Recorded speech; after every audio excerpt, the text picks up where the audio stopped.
جب عمران خان کی حکومت کو ہٹایا تو عمران خان کی حکومت، عمران کے دور میں تو پاکستان اکنامکلی، سوشلی، کلچرلی ترقی کر رہا تھا، تو اس کو کیوں تباہ کرنے کی ضرورت تھی؟ اسی فوج نے کی۔ اور یہ کہ یہ جو ان کی حرکتیں ہیں کہ جناب یہ کہتے ہیں کہ جی ہم نہیں جوڑیں گے، تو ہم آپ سے ایک منٹ آپ سے سوال پوچھتے ہیں کہ آپ کون ہوتے ہیں؟ کون سے آئین کے تحت آپ یہ ایسے بیانات دے رہے ہیں؟ یہ تو بالکل جو ہے نا آئین کی سراسر خلاف ورزی ہے۔ کیا آپ نے کبھی سنا ہے کہ امریکہ کا جو آرمی چیف ہے یا انڈیا کا آرمی چیف ہے یا رشیا کا ڈیفنس منسٹر یا آرمی چیف کبھی آ کر پریزیڈنٹ یا پرائم منسٹر کے ساتھ بیٹھ کر کہیں کہ جی ہم ان پولیٹیشنز کو نہیں پاور میں رہنے دیں گے جو اگر ہمارے ملک کو نقصان پہنچائے؟ ارے بھائی تمہارا کام ہی یہ نہیں ہے، دفع ہو جاؤ، اپنا کام کرو۔ اپنا کام تو کر نہیں سکتے ہو، مطلب ملک کا دفاع تو کرنے سے رہے تم، اور جناب تم دندناتے پھر رہے کہ جی ہم ان کی یہ کر دیں گے، ہم ان کی وہ کر دیں گے۔ تو یہ بالکل قطعاً غیر قانونی، غیر آئینی حرکتیں ہیں، اور پاکستانی عوام کو اور پاکستانی انٹلیکچوئلز کو اس کا سنجیدگی سے نوٹس لینا چاہیے، کیونکہ یہ لوگ ملک کو تباہ کر رہے ہیں۔ سر یہ آپ نے جو سارے اتنی مثالیں دی نا، اس کے اندر جو آئی تھنک جو پرنسپل بات جو سب سے اہم ہے اس کو میں پھر دہراتا ہوں، اور میں کیوں دہرا رہا ہوں میں بتاتا ہوں کہ آرمی چیف کا نہ کوئی آئینی حق ہے نہ کوئی قانونی حق ہے۔ وہ ایک ذاتی رائے ضرور رکھ سکتا ہے، عاصم کو ذاتی رائے ضرور ہے، جو اگر اس نے جو بیان کیا کہ جی یہ لوگ آتے ہیں یا لوٹتے ہیں فلانا ہے، وہ اس کی ذاتی رائے ہو سکتی ہے، وہ اس کا اور وہ ذاتی رائے رکھنے کا مجاز ہے، لیکن ذاتی رائے رکھنے کا مجاز اپنے پرائیویٹ جو اس کی بات چیت ہوتی ہے اپنی ذات کے ساتھ وہ رکھتا ہے، اپنے دوستوں سے کرتا ہے۔ اگر وہ آ کے اعلانیہ ایک پبلک گیدرنگ میں اسٹوڈنٹس کو بلا کے یہ بات کرتا ہے، تو اس کا سر سب سے بڑا جو اس کا میں آپ کو بتاؤں یہ ایویڈنس ہے کہ یہ آدمی نے اعلانیہ کہہ دیا ہے کہ پاکستان کی جو فوج ہے اس کا سربراہ جو ہے وہ آئین کو توڑ رہا ہے، وہ سیاست میں مداخلت کر رہا ہے، اور یہ سب سے بڑا ایویڈنس ہے اس آدمی کو آرٹیکل 6 کے اندر ٹرائی کرنے کا، اور انشاءاللہ تعالی آگے چل کے اس کو سزا دینے کا۔ یہ چھوٹی بات نہیں ہے سر کہ ایک آرمی چیف آ کے دھن دھنا کے ایک محفل میں 2500 اسٹوڈنٹس کے سامنے پاکستان کی تمام سیاسی پہلو پر اپنی رائے دے، اور اس رائے کو امپوز کرانے کے لیے اپنی جو اس کی آرگیومنٹس ہے اس کو پیش کرے۔ اس سے بڑی شواہد کیا ہو سکتی ہے کہ یہ آدمی نے پاکستان کی سیاست میں مداخلت کی اور یہ اس نے قانون کو توڑا۔ ایک تو یہ بات پھر دوسری بات، اور اس پر یہ کچھ بہت اہم موضوع، اس آدمی نے کہا کہ آپ سوشل میڈیا پہ بھروسہ نہ کریں، اس میں بہت غلط خبریں ہوتی ہیں۔ بالکل صحیح فرمائے، میں بھی بہت سوشل میڈیا کو بہت پھونک پھونک کر میں استعمال کرتا ہوں، میرے پاس بھی سینکڑوں ہزاروں چیزیں آتی ہیں، میں اس میں سے شاید 2-3% چیزوں کو تحقیق کر کے استعمال کر کے کرتا ہوں، یہ بالکل اچھی بات ہے۔ اور اس نے کہا فیکٹس پر کام کرے، یہ بھی بالکل صحیح بات ہے۔ سر فیکٹس آپ کے سامنے ذرا پیش کرتا ہوں۔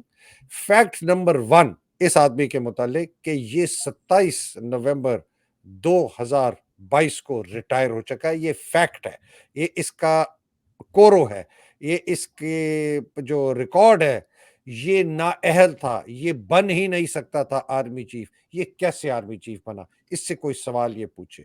دوسرا فیکٹ سر بتاؤں، قمر جاوید باجوہ کے 12 ارب روپے کے اثاثے ہیں جس کا وہ سوال نہیں دیتا، یہ بھی فیکٹ ہے، کس نے پوچھا؟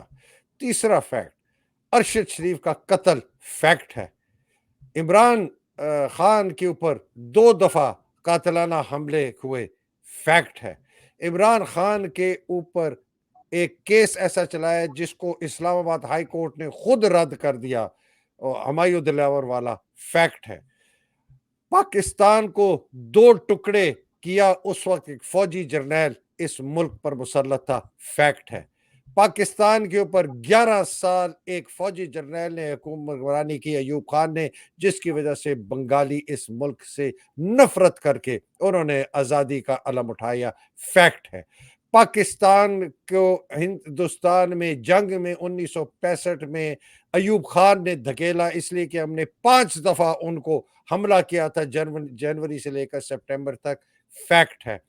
یحییٰ خان کا کوئی جواز نہیں تھا ٹیک اوور کرنے کا جب ایوب خان نے اس کو کہا کہ یہ نیشنل اسمبلی کے اسپیکر کو ٹیک اوور کرنا چاہیے، فیکٹ ہے۔ پاکستانی فوج نے 5 لاکھ سے زیادہ بنگالیوں کو جینوسائیڈ کیا، فیکٹ ہے۔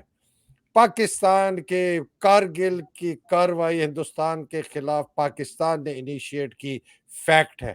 سر کتنے فیکٹس میں بتاؤں، 65 سال کی حکومت اس ملک میں فوج نے، مسلم لیگ اور پیپلز پارٹی نے کی ہے، فیکٹ ہے۔ فیکٹ یہ ہے کہ پاکستان کا جوڈیشل نظام اس وقت دنیا کے ذلیل کم ترین فہرست میں سب سے نیچے ہے۔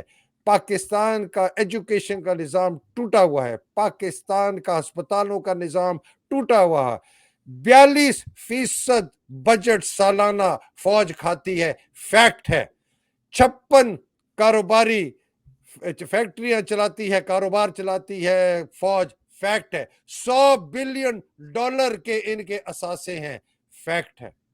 کون سے فیکٹس کی یہ بات کر رہے ہیں؟ سوری سر، میں نے ذرا لمبا کہہ دیا، مجھے یہ لوگوں کے آنکھ میں جو یہ مٹی دھول کر رہے ہیں، یہ کون سی بیسس پر اس آدمی نے یہ کہا کہ فیکٹ کو دیکھیں؟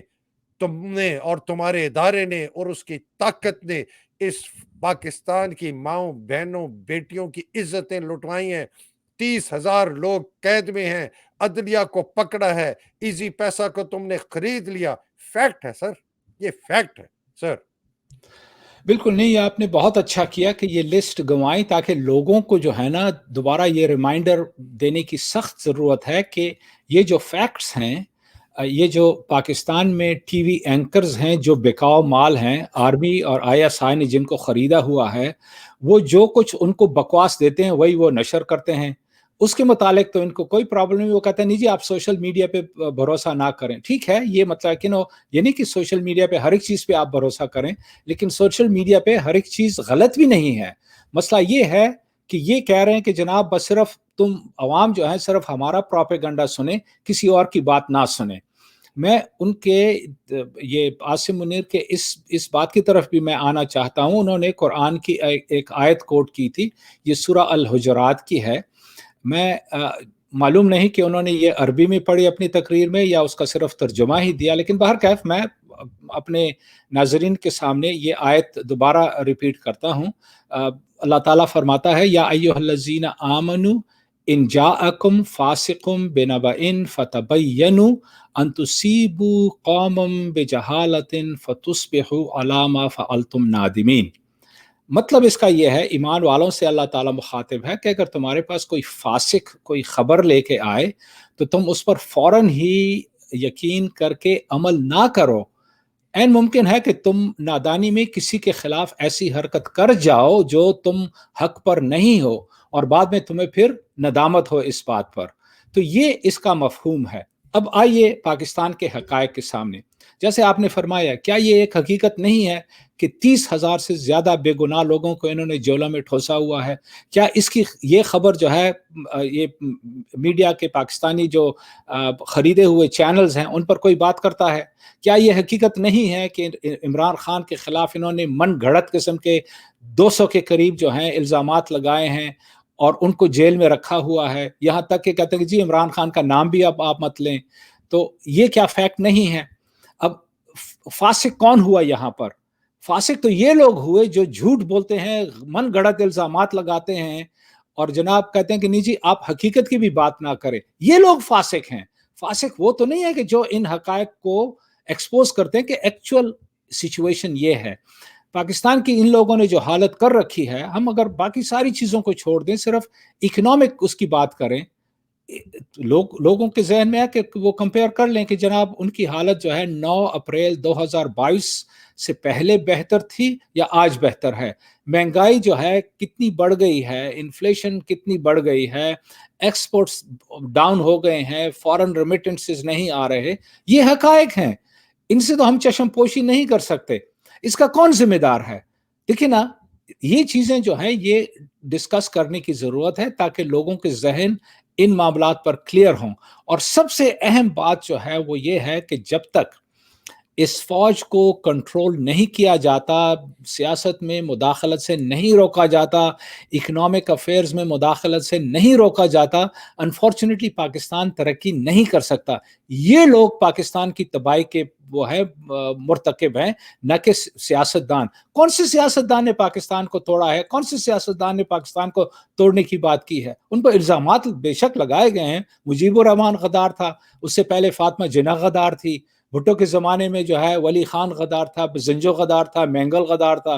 یعنی یہ جو ہے نا غداری کی جو بکواس یہ کرتے رہتے ہیں، بھئی تمہیں کس نے یہ حق دیا ہے کہ تم لوگوں کو حب الوطنی اور غداری کے سرٹیفکیٹ جاری کرتے رہو؟ یہ مسائل ہیں ہمارے جس پر ڈیبیٹ کی ضرورت ہے، کلیئرٹی کی ضرورت ہے اور کسی نتیجے پر پہنچنے کی ضرورت ہے تاکہ یہ لوگ ہر مرتبہ آ کر ٹانگ نہ اڑاتے رہیں پاکستان کی سیاست میں، اور پاکستان کی جو منتخب حکومتیں ہیں یا حکمران ہیں ان کو اپنا مینڈیٹ پورا کرنے دیں. اگر وہ ٹھیک نہیں کرتے تو اس کے بعد یہ عوام کا فیصلہ ہے کہ وہ ان کو دوبارہ انتخابات میں آنے دیتے ہیں نہیں. ابھی دیکھیے نا، پی ٹی آئی کو انہوں نے تقریباً مکمل طور پر انتخابات سے خارج کر دیا. کس بیسس پر؟ یہ کس کو یہ حق پہنچتا ہے؟ انہوں نے کیا جرم کیا ہے؟ ان کا بلا بھی چھین لیا ہے، جوڈیشری کو یہ کنٹرول کرتے ہیں، الیکشن کمیشن کو یہ کنٹرول کرتے ہیں، فوج پولیس کو یہ کنٹرول کرتے ہیں، بیوروکریسی کو یہ کنٹرول کرتے ہیں، اور پھر کہتے ہیں کہ جی آپ جو ہیں نیوز کو جو ہے نا ویریفائی کریں اور حقائق کی بات کریں، فیکٹس پر بیس کریں. کیا یہ فیکٹس نہیں ہیں؟ سر بالکل آپ نے صحیح فرمایا، اور میں یہ اسی چیز کو جوڑنا چاہتا ہوں سائفر کے ساتھ، جو کہ لوگ بھول جاتے ہیں کہ سائفر کا کتنا امپورٹنٹ یہ حصہ ہے ہمارے، اور یہ میں اس کو آپ کو یہ دکھانا بھی چاہ رہا ہوں کہ یہ کتنا امپورٹنٹ ایسپیکٹ ہے اس پورے معاملے میں، بیکاز اس آدمی نے، عاصم منیر نے، افغانستان کو کیا، افغانستان بی ڈیمڈ، مطلب تقریباً ان کو گالی دی کہ دفع ہو جاؤ، میرے لیے وہ کوئی حیثیت نہیں رکھتا. پھر ایران کے متعلق بھی کہا کہ برادر ملک ہے لیکن ہم پیچھے سے کوئی چاقو. سر یہ جو غداری کی بات کریں نا، سب پہ جو آپ نے کہا غداری کا جی غداری ہے جی، یہ فلانا غدار ہے. سر یہ غداری کی جو سب سے اہم جو شواہد ہمارے پاس موجود ہیں نا سر، وہ یہ ہیں. یہ میں امبیسڈر اسد مشید کے سائفر کا جو مکالمہ تھا ان کا ڈونلڈ لو کے ساتھ، اس کا یہ وہ حصہ آپ کو دکھا رہا ہوں اور سنا رہا ہوں ناظرین کو، کہ جس سے پتہ چلتا ہے کہ قمر جاوید باجوہ نے افواج پاکستان کی طاقت کو استعمال کر کے پاکستان کو امریکہ کے ہاتھ کس طرح بیچا اور غداری کی اس ملک کے ساتھ. میں نے ڈان سے پوچھا، میں پہلے انگریزی پڑھتا ہوں. I asked Don if the reason for a strong US reaction was Pakistan's abstention in the voting in the United Nations General Assembly. میں نے پوچھا کہ تمہارا یہ جو اتنا سخت رد عمل ہے ہمارے خلاف، یہ وجہ ہے کہ ہم نے روس کے خلاف جو ووٹ تھا یونائٹڈ نیشن کی جنرل اسمبلی میں، اس کو ہم نے ووٹ نہیں دیا، ہم نے اب ایبسٹین کیا. اس نے کہا نہیں ایسی بات نہیں ہے، لیکن عمران کی it was due to the prime minister's visit to Moscow, یہ ووٹ کی نہیں تھی، یہ ہمارا جو سخت رد عمل آپ کے خلاف ہوا ہے یہ وزیر اعظم عمران خان کی روس کی وزٹ ہے، کا دورہ ہے. ہی سیڈ دیٹ اور پھر وہ اس نے اپوسٹروفی لگایا کہ ایگزیکٹلی اس کے لفظ کیا تھے. I think if the no confidence vote against the Prime Minister succeeds, all will be forgiven in Washington. وہ کہتا ہے کہ اگر عدم اعتماد کا ووٹ کامیاب ہو گیا وزیر اعظم عمران خان کے خلاف، تو واشنگٹن، مطلب کہ ہمارا جو بائیڈن ہے، ہمارا جو صدر ہے، وائٹ ہاؤس ہے، وہ آپ کو معاف کر دے گا، اس لیے کہ ان کا جو روس کا دورہ ہے وزیر اعظم عمران خان کا، وہ ان کا ذاتی فیصلہ سمجھا جا رہا ہے، یہ حکومت پاکستان کا نہیں ہے. ادروائز اگر یہ ووٹ آف نو کانفیڈنس نہ پاس ہوا، I think it will be tough going ahead, آپ کے لیے بہت مشکلات ہوں گی. سر اس سے بڑی کوئی شواہد آپ کے پاس ہو سکتا ہے کہ یہ جب ڈونلڈ لو یہ کہتا ہے، یہ بات کرتا ہے، تو لوگوں نے کہا نہیں جی ایسی باتیں تو ہوتی رہتی ہیں، فلانا ہوتا رہتا ہے، یہ ہوتا رہتا ہے. وہ آخر میں اسد مجید کہتا ہے کہ ڈونلڈ لو اتنی سخت تنبیہ مجھے وائٹ ہاؤس کی اجازت کے بغیر نہیں دے سکتا تھا، اس لیے کہ بار بار وہ ان کا دیتا تھا، ریفرنس دیتا تھا کہ یہ بات چیت وائٹ ہاؤس کی طرف سے آئی ہے، اور ڈونلڈ لو نے میری نظر میں پاکستان کے اندرونی معاملات میں مداخلت کی. سر یہ میں اس لیے یہ چیز بتانا چاہتا ہوں کہ لوگ اندھے گونگے بہرے نہ ہوں، یہ سائفر کوئی چھوٹا کیس نہیں ہے. یہ سب سے بڑا شواہد ہے کہ قمر جاوید باجوہ اس آرمی کا چیف غدار کیوں کہلاتا ہے. اس نے امریکہ کے ساتھ مل کے اس حکومت کو گرایا، اور یہ آدمی جو کہتا ہے کہ ہم نے حکومتیں اس لیے گرائیں کہ وہ غدار تھے، تو تم اس غدار کو واپس لے کے آ رہے ہو جس کو تم لوگوں نے 3 دفعہ گرایا، 3 دفعہ نکالا نواز شریف کو، جو ڈاکو لٹیرا فراڈیا، اور جس کے ساتھ مل کے تم لوگوں نے 61 سال حکومت کی، 95% حکومت تم نے کی 1958 سے. سر یہ کیا مذاق ہے؟ بالکل دیکھیے نا، یہ جو آپ نے بتایا دوبارہ ریمائنڈ کروایا ہمارے ناظرین کو، جو ایمبیسڈر اسد مجید نے جو لیٹر بھیجا تھا سائفر کے تھرو پاکستان، اور ان کے جو ڈونلڈ لو کے ساتھ جو بات چیت ہوئی تھی، اس میں وہ صاف کہتے ہیں اینڈ میں کہ جی یہ بار بار جو ہمیں کہہ رہا تھا کہ جی ایک منتخب حکومت کو اگر تم نے نہ گرایا تو پھر پاکستان کے لیے بہت مشکلات ہوں گی. اور ظاہر ہے کہ یہ میسج جو ہے آرمی چیف کے لیے تھا. یہ تو بائی دا وے ایک ہفتے کے بعد جو ہے نا وہ اس کے ہاتھ آیا فارن منسٹر شاہ محمود قریشی کے، اور ظاہر ہے کہ پھر انہوں نے عمران خان کو نوٹیفائی کیا اور اس پر کیبنٹ میں بات چیت بھی ہوئی. تو اس لحاظ سے غداری تو باجوہ نے کی ہے کہ ایک غیر ملک کے ساتھ مل کر اپنے ہی منتخب حکومت کو اس نے گرایا. اور اسی حوالے سے یہ جو ہے عاصم منیر یہ کہہ رہا تھا کہ جی یہ تو پارلیمنٹ میں ہوا تھا، پارلیمنٹ میں ووٹ تھا، تو اس کو 172 جو ہے نا ووٹ اس کے خلاف پڑ گئے تو اس کو ہٹا دیا گیا. تو اس کو چاہیے تھا کہ وہ پارلیمنٹ میں رہتا. پھر اس نے انڈیا کا بھی حوالہ دیا تھا اور برٹن کا بھی کہ جی انڈیا میں 13 مرتبہ نو کانفیڈنس ووٹ ہوا، برطانیہ میں 6-7 مرتبہ ہوا. جو وہ اس بات کو بھول رہے ہیں، جو فیکٹس کو وہ ڈینائی کر رہا ہے، وہ یہ ہے کہ انڈیا کے کسی آرمی چیف نے لوگوں کو خرید کر حکومت کی پارٹی سے نہیں الگ کر کے دوسری پارٹی میں شامل کیا، اور نہ ہی برطانیہ میں کیا ہے. اور نہ ہی ہمارا تو مارشل لا مسئلہ لگے. یہ ہے کہ آرمی یہ سب کچھ کراتی ہے، تو یہ کیوں نہیں ایڈمٹ کرتے؟ غداری تو تم لوگ کر رہے ہو، آرمی والے. تم جو ہو قانون کو توڑ رہے ہو، آئین کو توڑ رہے ہو، اور پھر سامنے سے کہتے کہ نہیں جی تو ان کو بیٹھنا چاہیے تھا 172 وہ کرتے. ارے بھائی تو لوگوں کو مت خرید کر الگ الگ کرو. یہ جو 30,000 لوگوں کو وہاں پر جیلوں میں ڈالا ہوا ہے، کس نے ڈالا ہوا ہے؟ کیا وہ خود ہی جیلوں میں چلے گئے ہیں؟ خواتین پہ جو ظلم کر رہے ہیں یہ خود بخود ہی وہ ہو رہا ہے. کون کر رہا ہے؟ کوئی مطلب کہ کوئی آسمان سے کوئی لوگ اترے ہیں؟ یہ جو چادر اور چار دیواری کو پامال کر رہے ہیں، یہ کون کر رہا ہے؟ آرمی والے ہی کر رہے ہیں. ان کو کیوں نہیں تم ایڈمٹ کرتے ہو؟ ان کو کیوں نہیں کنفرنٹ کیا جاتا؟ یہ حقائق ہیں جو پاکستان کے عوام جو ہیں وہ کنفرنٹ کر رہے ہیں. اور اس کے لیے ہمیں چاہیے کہ اسپیشلی انٹلیکچوئل لیول پر اس بات پر کلیئرٹی ہو، اور لوگ ذرا ہمت پکڑیں کہ وہ ان چیزوں پر بات چیت کریں اور کہیں ان لوگوں کو کہ تم دفع ہو جاؤ سیاست سے. تم نے کافی تباہی مچا دی ہے، ملک کو نیست و نابود کر دیا تم لوگوں نے. تم تو اپنے بڑے بڑے تم نے محلات بنائے ہوئے ہیں، پراپرٹی ساری دنیا میں خریدی ہوئے ہیں، آئیلینڈز خریدے ہوئے ہیں، کیا کچھ نہیں کیا تم نے. تمہارے پیٹ تو کبھی بھرتے ہی نہیں ہے. اللہ تعالیٰ تمہارے پیٹ آگ سے بھرے کم بختو. یہ عوام جو ہے اس کو تم نے بھوکوں مار دیا ہے. پاورٹی ریٹ اتنے بڑھ گئے ہیں، اور جناب تم ابھی بھی کہتے ہو کہ نہیں جی ہم کوئی پالیٹیشین آئے جو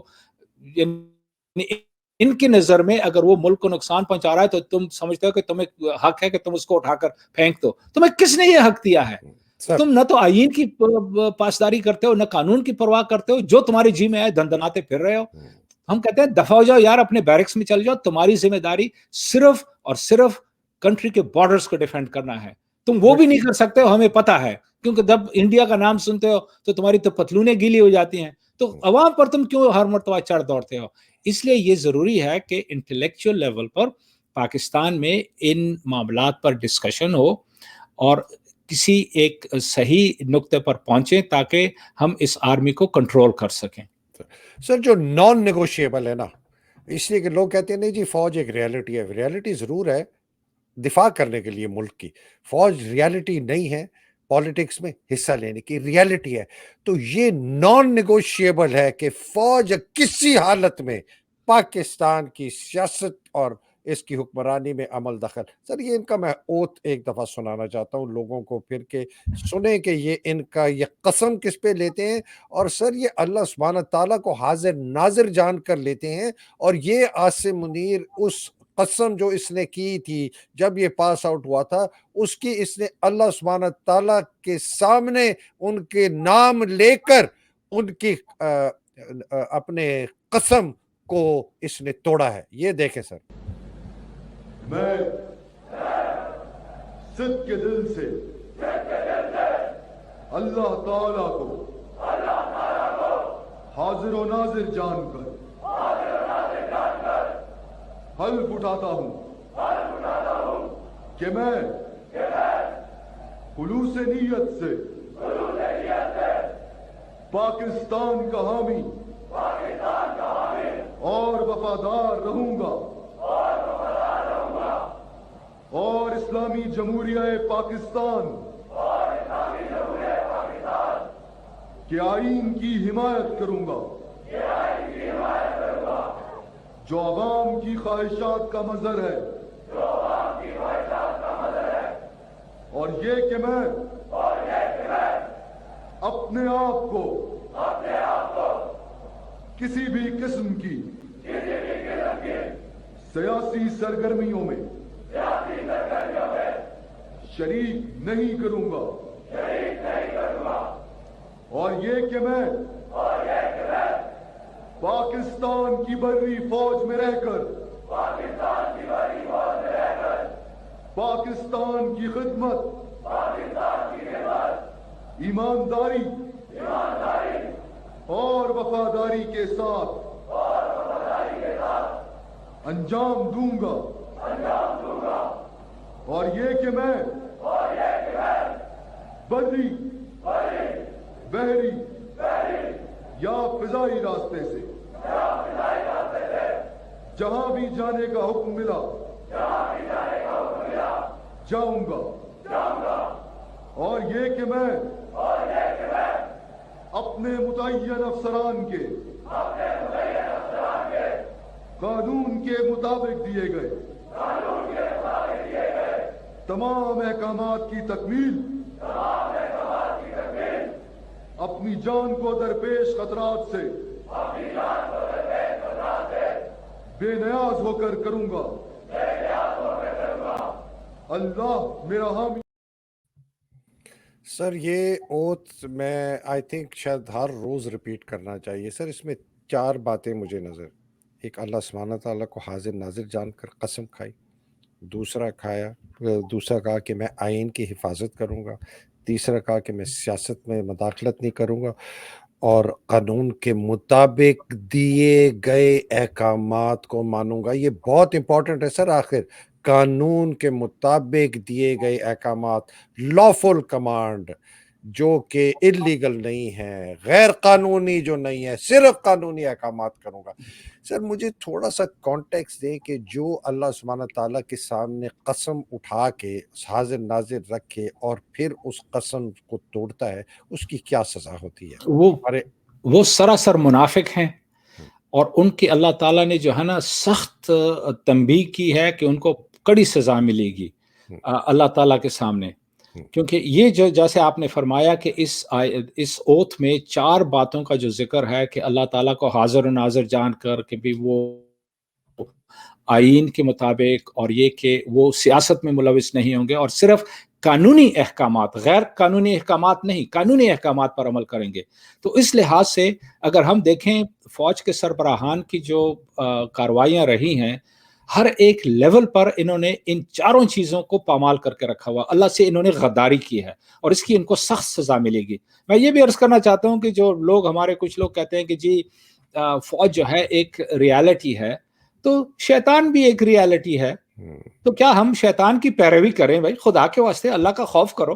اللہ تعالیٰ نے تو ہمیں عقل دی ہے. اللہ تعالیٰ نے کہا کہ میں نے تمہیں حق اور باطل کے درمیان تفریق کر دی ہے. اس لیے قرآن کو الفرقان کہا جاتا ہے کہ اللہ الفرقان کے مطلب جو تفریق کرتا ہے حق اور باطل میں. تو تم حق کی بات پہ کھڑے رہو بجائے اس کے کہ غلط بات پہ تم کھڑے رہو. اس لیے یہ ضروری ہے کہ ہمارے انٹلیکچوئلز جو ہیں ان معاملات پر سنجیدگی سے غور کریں اور ذرا ہمت پکڑیں. یہ نہ کہیں کہ جی یہ ایک ریالٹی ہے، فوج کے پاس ڈنڈا ہے، وہ میں مار دیں گے، یہ کر دیں. یہ بزدلی سے کام نہیں ہوگا. ذرا ہمت کرنے کی ضرورت ہے اور تبھی پاکستان جو ہے آگے بڑھ سکے گا. اور یہی کچھ عمران خان نے دکھایا ہے کہ بھئی وہ ڈٹا ہوا ہے، ہر قسم کی قربانی دینے کے لیے تیار ہے. اب جو ہے یہ ہم باقی لوگوں پر ذمہ داری عائد ہوتی ہے کہ ہم بھی اس قسم کی جو ہے نا ہمت کریں اور آگے بڑھیں.